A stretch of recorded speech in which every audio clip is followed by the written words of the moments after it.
चल heading start करिए। Topic है अमेंडमेंट, कॉन्स्टिट्यूशन का अमेंडमेंट। कॉन्स्टिट्यूशन का अमेंडमेंट, संविधान का संशोधन, कॉन्स्टिट्यूशनल अमेंडमेंट।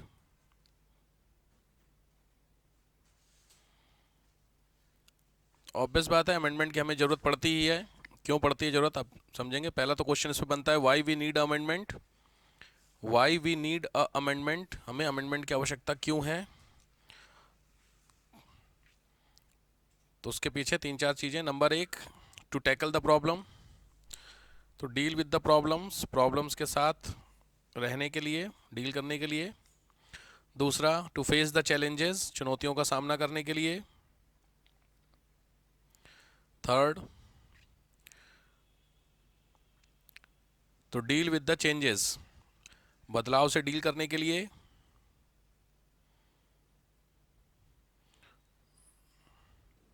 और to fight with the present scenario, वर्तमान परिप्रेक्ष्य से लड़ने के लिए। ठीक है, ये नॉर्मल अमेंडमेंट की होती है। चलो, तो आवश्यकता क्यों होती है, रीजन हो गया। लिखिए type of amendment. Type of amendment, type of amendment में पहला होता है इनविजिबल अमेंडमेंट, अदृश्य। अदृश्य अमेंडमेंट, अदृश्य का मतलब होता है, कैसे होता है अदृश्य में, लिखिए it is done by. Invisible वाले कैसे किए जाते हैं, it is done by, number एक, by the court.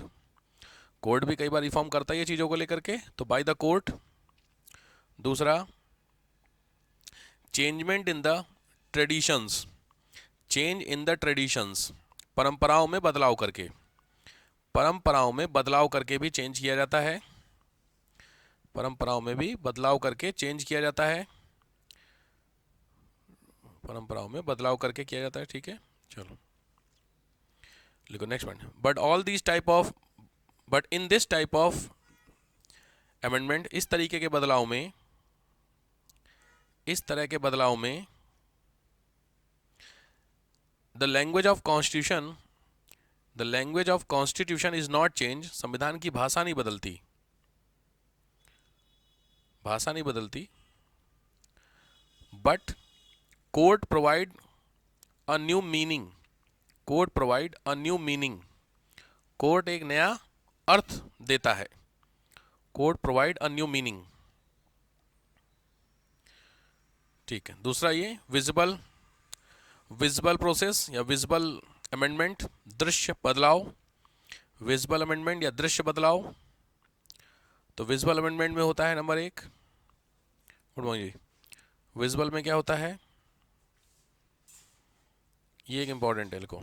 In every constitution it is clear the method of amendment, in every constitution it is clear the method of amendment, संविधान में बदलाव जो होता है वो बताया जाता है। it is practical process, it is a practical process, ये एक औपचारिक प्रक्रिया होती है। and visible in nature, दिखती है, and visible in nature, दिखती है।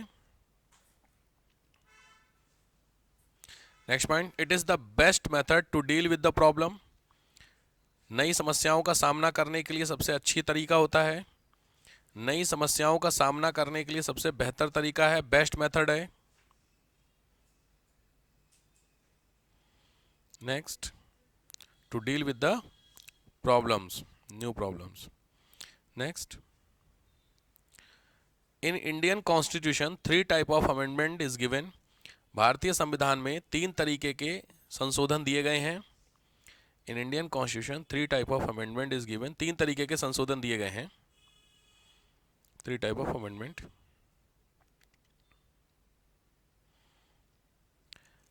These process convert constitution semi rigid and semi flexible. In amendment ने, इन सुधारों ने संविधान को थोड़ा कठोर थोड़ा लचीला बनाया है। Convert constitution semi rigid and semi flexible, थोड़ा कठिन थोड़ा हल्का बनाया है।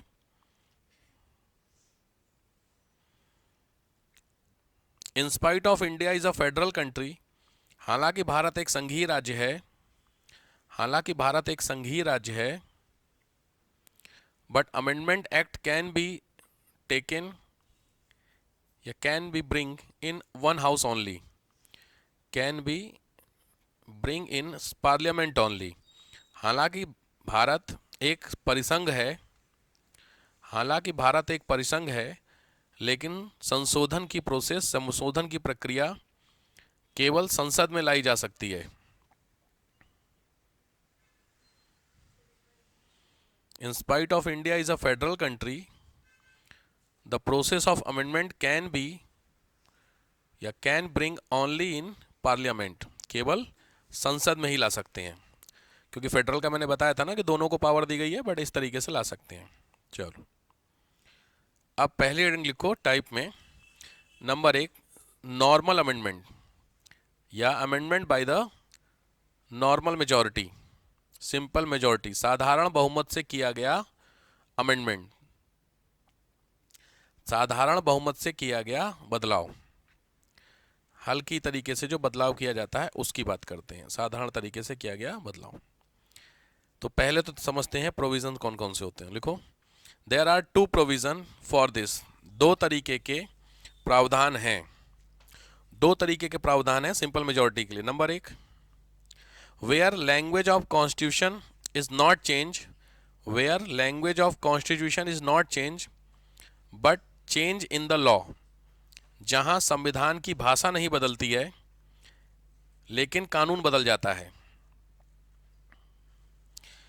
भाषा नहीं बदलती लेकिन कानून बदल जाता। मतलब क्या हुआ, ऐसे समझो इस तरीके के, जब अगर मैं बता रहा हूँ कि सिंपल मेजोरिटी हम किन चीज़ों में करेंगे, तो सिंपल मेजोरिटी ऐसे बिल में करेंगे जहाँ पे कॉन्स्टिट्यूशन की लैंग्वेज को नहीं चेंज कर रहे हैं लेकिन ऑटोमेटिक कहते भावना बदल जाती है। समझ गए हो, मैंने बोला कुछ और आपको वो मैंने लैंग्वेज सेम बोली लेकिन आप उसका मतलब समझ गए, आ गए, इसका मतलब आ तो गए ना आप, लेकिन आपको समझ में आया मैंने क्या बोला, डिफरेंस आ रहा समझ में। तो मैंने क्या बोला, आ गए, एक ये हुआ, एक आ गए, दोनों में डिफरेंस, मीनिंग सेम आ रही है लेकिन भावना अलग अलग है, सेम कहानी। तो जहां पे लैंग्वेज चेंज ना करिए कॉन्स्टिट्यूशन की लेकिन उसकी मीनिंग बदल जाए, उस तरीके की लैंग्वेज को क्या बोलते हैं हम लोग, मतलब उस तरीके के अमेंडमेंट किसमें किए जाते हैं, सिंपल मेजोरिटी से होते हैं। पहली चीज क्लियर हो गया। दूसरा, where the language of constitution is change, जहां संविधान की भाषा बदल जाए, जहां संविधान की भाषा बदल जाए, यानी जो भाषा लिखी गई है, भाषा का मतलब यहाँ लैंग्वेज का मतलब समझ रहे हो ना, लैंग्वेज का मतलब हिंदी इंग्लिश की बात नहीं हो रही है, लैंग्वेज का हाँ मीनिंग मतलब चल रहा है, जहाँ लैंग्वेज बदल जाती है। तो इन दोनों जो आपके ऑप्शंस हैं, इन दोनों ऑप्शन में जो मेजोरिटी आएगी वो कौन सी आएगी, सिंपल मेजोरिटी से आएगी। ठीक हो गया बात, हल्का है, इंपॉर्टेंट तीसरा वाला होता है। दूसरा लिखिए, amended by the special majority, विशेष बहुमत द्वारा संशोधन किया जाए, amended by the special majority, विशेष बहुमत द्वारा संशोधन किया जाना, विशेष बहुमत द्वारा संशोधन किया जाना, स्पेशल मेजोरिटी से संशोधन अगर आपको करना है तो इसको होल्ड पे रखिए, क्योंकि तीसरा वाला इंपॉर्टेंट है, उसको बता दूंगा तो बचे होंगे वो इसमें आ जाएंगे, वो ऐसे समझाने के लिए होता है। स्पेस 3-4 लाइन का छोड़ो, फिर लिखो 3-4 लाइन का स्पेस छोड़ के लिखो, special majority plus consent of state, special majority plus consent of state, विशेष बहुमत और विधानमंडलों की स्वीकृति। Special majority plus consent of state का मतलब हुआ विधानमंडलों की स्वीकृति। इसका मतलब समझ में आ गया, इस तरीके के बिल होंगे जो सेंटर से भी पास होंगे और स्टेट का क्या चाहिए, कंसेंट चाहिए। स्टेट कंसेंट तो समझते होंगे, सहमति बोलते हैं, स्वीकृति, कंसेंट लेटर होता है घर पे आता है जो। तो इस तरीके का अगर आपको स्वीकृति चाहिए, कहां से, स्टेट की भी स्वीकृति। अब यहाँ पे स्टेट हो सकते हैं स्वीकृति दें, हो सकता ना दें, दोनों बातें हैं। अगर स्वीकृति देंगे स्टेट, लॉजिक बात है, ठीक, अगर स्वीकृति देंगे स्टेट तो सीधी बात, अच्छी बात है। अगर स्टेट स्वीकृति नहीं देंगे तो फिर तो फंस गया बिल। इसीलिए जहां पे कंसेंट जहां पे लिखा है वहां पे लिख लीजिए 50%।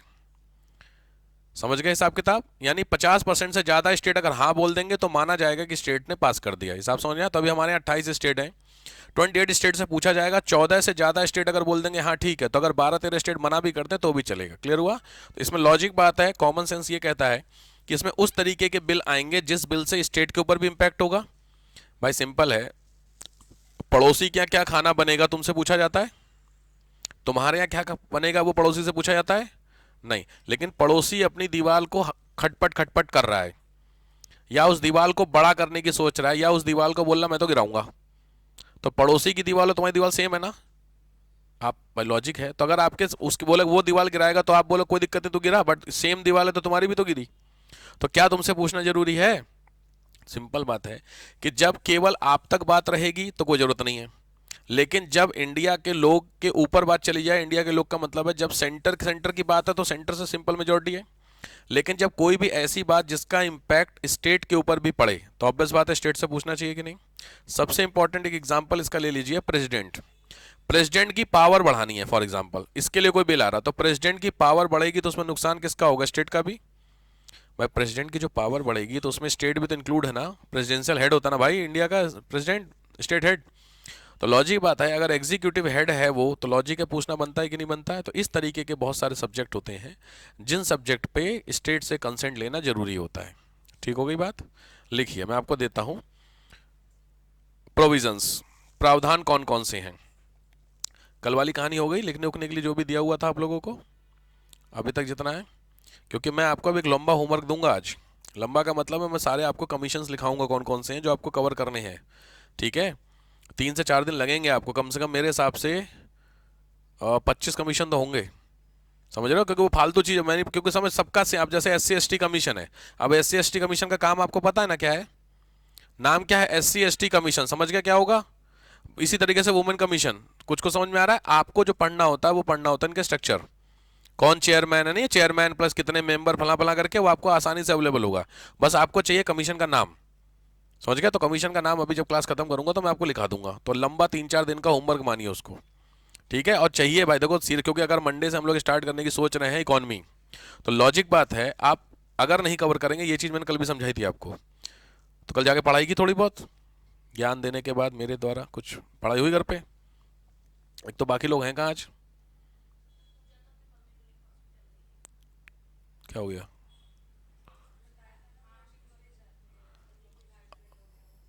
अच्छा, ओके, अच्छा नहीं मुझे आइडिया नहीं, मैं भी बताया होगा, ध्यान नहीं दे।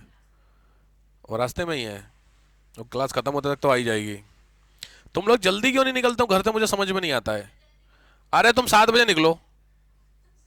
हाँ, फालतू के बहाने यार, मेरे को आज तक समझ में नहीं आया तुम लोग क्यों, अगर 10 बजे की क्लास है आपको पता है ट्रैफिक मिलेगा तो आप जल्दी निकलो ना यार।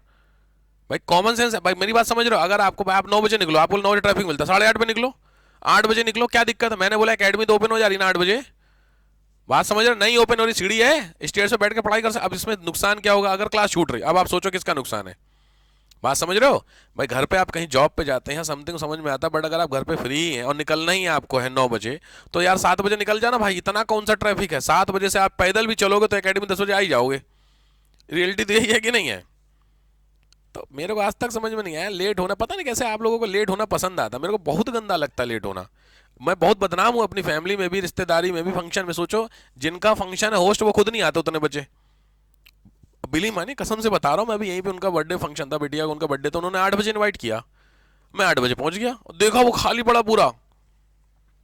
समझ रहे हैं बात को लेकर के? तो फिर अब वो सब पता है 8:45 9 बजे से जो होस्ट है वो सब आ रहे हैं।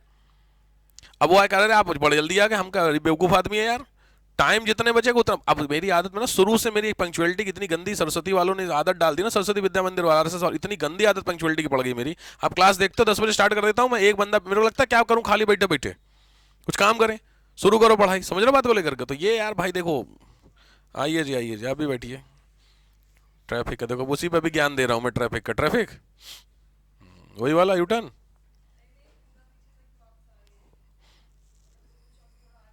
वहीं से ब्लॉक हो रखा है, अरे भाई साहब आज ही सबको कमाने जाना है क्या? बहुत समस्या ट्रैफिक की तो बड़ी है, यू टर्न पे खाली, बस यू टर्न तक का ही है, उसके आगे फिर पूरा खाली है।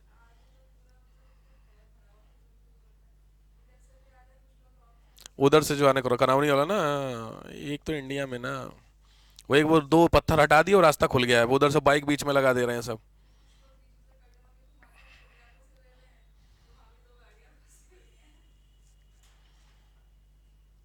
कोई नहीं, पढ़िए भाई, क्या कर सकते हैं।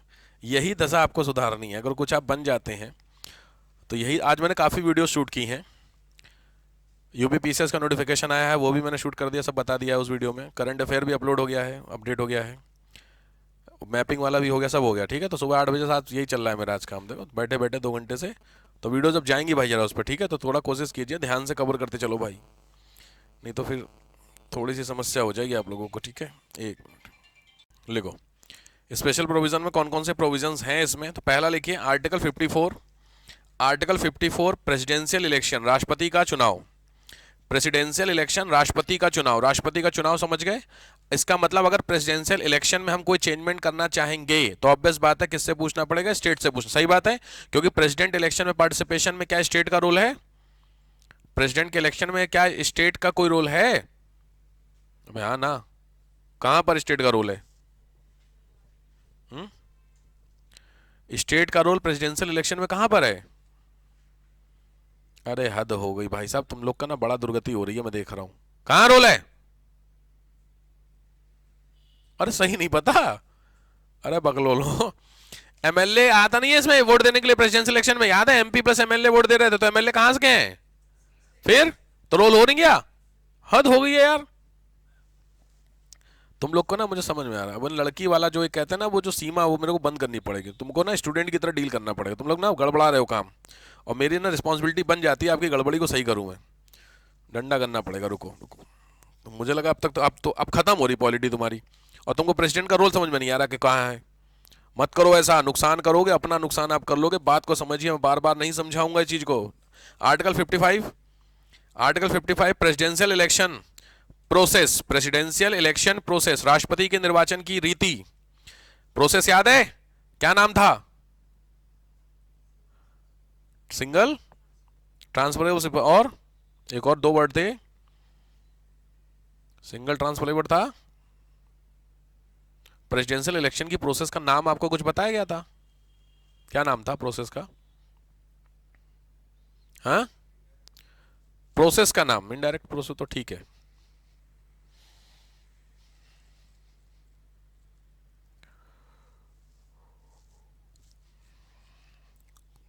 पढ़ लो, मैं बार बार कह रहा हूं पढ़ लीजिए आप लोग, क्योंकि टेस्ट अब आपका, कल टेस्ट भी है। चलो मैं कुछ ठीक है, मैं अब ना कोशिश करते हैं ना, अब मार्च की काम करेंगे 1 मार्च से। सबसे अच्छा है ना कि आपको ना मैं टारगेट दूंगा याद करने के लिए थोड़ा थोड़ा, ठीक है? तो जैसे नहीं, एक आर्टिकल से 10 आर्टिकल ऐसे करके दे दूंगा, तो इसी बहाने कम से कम आप याद करते चलोगे, ठीक है? चलो अगला आर्टिकल 73। 73 ये है expansion in the executive power of union. Expansion in the executive power of union, संघ की कार्यपालिका शक्ति का विस्तार। संघ की कार्यपालिका शक्ति का विस्तार। संघ की कार्यपालिका समझ गए? सेंटर की पावर बढ़ा रहे हो कि नहीं बढ़ा रहे हो, तो स्टेट से पूछो। नेक्स्ट 162, 162 स्टेट की कार्यपालिका शक्ति का विस्तार। Extension in the executive power of state. State की कार्यपालिका शक्ति को अगर आप बढ़ाएंगे तो भाई एक स्टेट की तो बढ़ा नहीं सकते, अगर बीइंग ए सेंटर, तो आपको स्टेट की बढ़ानी है तो स्टेट से पूछना पड़ेगा कि नहीं? भाई सिंपल, मैंने अभी आपको बार बार बोल रहा हूं एग्जांपल कि आपके घर में ऐसा कौन सा डिसीजन लिया जाए जिसमें आपको पड़ोसी को इन्वॉल्व करना पड़ेगा? बताइए कोई 3 डिसीजन तुरंत, वो छोड़ के, दीवाल वाला छोड़ के, कोई 3 डिसीजन जिसमें आपको अपने पड़ोसी को भी इन्वॉल्व करना पड़ेगा अगर आपके घर के डिसीजन लिए जा रहे तो। बाहर लॉबी को पेंट करना है, आपके घर की लॉबी को, कॉमन लॉबी उसको पेंट करना। हाँ ठीक, चलो और कुछ? वो हो गया, एक कॉमन लॉबी की साफ सफाई पुताई उताई सब हो गई एक में। दूसरा कुछ? शेयर टेरेस है, तो अगर टेरेस में आपको कुछ बदलाव करने हैं तो आपको पड़ोसी को बताना पड़ेगा कि नहीं? भाई सीधी बात है, बिल्कुल ठीक बात है। चलो और भाई आप अपने पड़ोसी को बताएंगे। अब दो चीजें हो सकती हैं, या तो वहां करेगा ना करेगा, अगर ना करेगा तो बात नहीं हो सकती ना। तो सिंपल, अगर आपको स्टेट से पूछना है, स्टेट मना कर देगा तो दिक्कत है ना भाई। तीसरी कॉमन चीज, कोई भी सर हमारे यहाँ फंक्शन हो रहा है, उस फंक्शन में सीधी बात है उस फंक्शन के लिए कई बार जरूरत पड़ सकती है जो कॉमन पोर्शन होता है, नहीं होता है जैसे आपने कहा सामान रखना है, जूते चप्पल लोग उतारेंगे वहां पे लेकर के, पड़ोसी के गेट के सामने उतार रहे, माहौल बन जाएगा। तो आप पड़ोसी को इन्फॉर्म भी कर दोगे, साथ में उसको इन्वाइट भी कर दोगे। आप सोचो तुमने किसी फंक्शन में अपने पड़ोसी को नहीं बुलाया और उसके गेट पे चप्पल उतरवा रहे हो, तो समझ रहे हैं माहौल वाली बात है कि नहीं? वो मना कर देगा, आप जबरदस्ती उतरवा लोगे, नहीं ना, उसका भी तो कैंपस है भाई। बात समझ आ रहा? तो सिंपल मैं बार बार कह रहा हूं, अगर स्टेट में अंदर कोई चेंजमेंट करना है, यहाँ पे स्टेट की एग्जीक्यूटिव पावर को बढ़ाना है, तो स्टेट की एग्जीक्यूटिव अगर पावर बढ़ेगी तो लॉजिक बात है एक स्टेट की तो बढ़ेगी नहीं। सेंटर के पास पावर है बढ़ाने की, किसकी? यूपी या एमपी की, ऐसा नहीं है, सबकी। अब 163 क्या कहता है? स्टेट हैज द परमिशन, या state center has the power to increase the executive power of the state. तो सेंटर के पास पावर है स्टेट की बढ़ाना, इसमें कौन से स्टेट की बढ़ाना ये तो नहीं दिया। तो लॉजिक बात है, अगर आपको स्टेट की, अब तुम्हारी पावर को मैं बढ़ा रहा हूं तो तुमसे पूछूंगा तुमसे पूछा जाएगा कि नहीं आपकी पावर को मैं इंक्रीज करने की सोच रहा हूं। जैसे आपके घर में है, आपकी एबिलिटी 10,000 रुपए तक के डिसीजन की है और 1 लाख तक के डिसीजन की पावर मैं आपको देने की सोच रहा हूं, तो आपसे पूछूंगा कि नहीं कि सीधे दे दूंगा 1 लाख तक कर ले लो भाई, नहीं ना। सेम कहानी। तो अगर स्टेट की पावर भी बढ़ानी तो स्टेट से पूछना पड़ेगा कि नहीं, और एक स्टेट का मतलब होता है 50% प्लस स्टेट से कंसेंट। समझ गए? चलो नेक्स्ट आओ। 241 241 241 होते हैं high court for the UT, union territory के लिए high court. High court for the UT, union territory के लिए हाई कोर्ट। नेक्स्ट है complete high court, complete high court उच्च न्यायालय पूरा। कंप्लीट सुप्रीम कोर्ट, पूरा संघीय न्यायालय। नेक्स्ट यूनियन स्टेट रिलेशन या सेंटर स्टेट रिलेशन, केंद्र राज्य संबंध। नेक्स्ट 7th शेड्यूल, 7वीं अनुसूची। 7वीं अनुसूची में क्या होता है पता है? 7th शेड्यूल में ही है लिस्ट जो मैंने आपको दी थी, सेंट्रल लिस्ट स्टेट लिस्ट, वो 7वें शेड्यूल में है। Next representation of state in the parliament, संसद में राज्यों का प्रतिनिधित्व। Representation of state in the parliament. Next self 368, 368 खुद, मतलब 368 के जो प्रोसेस आप पढ़ रहे हैं ना बदलाव वाली, ये बदलाव जो है आपकी ये भी, अच्छा ये आपने भूल गया मुझे बताना, जहां पे आपने कॉन्स्टिट्यूशन अमेंडमेंट हेडिंग डाले हो वहीं पे लिखो आर्टिकल 368 है। दिमाग से उतर गया मेरे। 368 बहुत फेमस है, ठीक है, क्लियर हो गया। तो ये सारी बातों में अगर आपको पूछना है तो स्टेट से भी पूछना पड़ेगा। किसी में कोई समस्या? इन सभी बातों में कहीं कोई समस्या, को छूटा छाटा हो? सुप्रीम कोर्ट में कुछ भी बदलाव करेंगे तो आपको स्टेट से पूछना, क्योंकि सुप्रीम कोर्ट में मैटर स्टेट का भी तो जाता ही है ना। तो सुप्रीम कोर्ट में अगर कोई चेंजमेंट होगा तो किससे पूछना पड़ेगा? स्टेट से पूछना भाई। कल को सुप्रीम कोर्ट की पावर आपने घटा बढ़ा दी और स्टेट के ऊपर इंपैक्ट पड़ गया तो नुकसान आपने हमसे पूछा। आपके घर में कोई भी बदलाव अगर आपसे रिलेटेड किया जा रहा है तो आपसे पूछा जाएगा। आपके घर में सारे डिसीजन आपसे पूछ के नहीं लिए जाते, सही बात है, लेकिन आपसे रिलेटेड डिसीजन तो आपसे पूछ के लिए जाएंगे भाई। सिंपल बात है, समझ गए? तो सेम कहानी है। और जब आपके घर में कोई इस तरीके का बदलाव होता है जो सभी लोगों पे इंपैक्ट करे तो सबसे पूछा जाएगा कि नहीं? घर के अंदर कोई भी ऐसी चीज जिसमें सभी लोगों की राय कंपलसरी है, कौन सा डिसीजन हो सकता है ऐसा? पेंटिंग का, बिल्कुल सही बात है। घर के अंदर चेंजमेंट होने हैं, टाइल्स लगवानी है या क्या लगवाना, तो उसमें घर पे सबसे पूछा जाएगा। पॉइंट यहां पे आता है, सभी लोग हाँ बोले या ना बोले उससे कोई फर्क नहीं पड़ेगा, बट लॉजिक बात है, अगर 10 में से आपके घर में 7-8 लोग बोल देते हैं तो पेंट होगा। ऐसा होता है, 1-2 लोगों को हमेशा रहते हैं कि उनको नहीं फर्क पड़ता, कोई दिक्कत नहीं है। बात समझ में आ रहा है ना? तो सीधी बात है, स्टेट से पूछने का सिंपल मतलब होता है ये। क्लियर हो गया?